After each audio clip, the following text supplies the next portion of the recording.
the cabinets.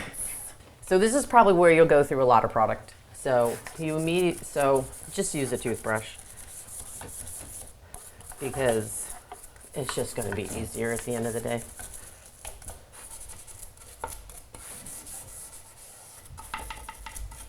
And it's fine if it drips. The epoxy's not going to like ruin the wood or anything like that. So you start with the upper cabinets, you work your way down to the bottom.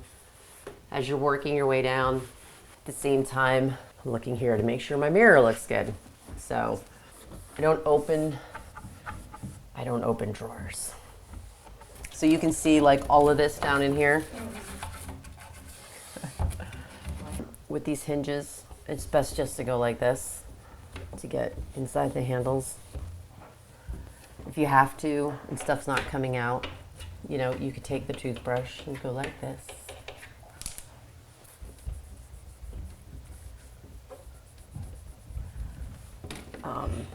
You can also, like I just rubbed my hand on there just to make sure like there was no sticky stuff.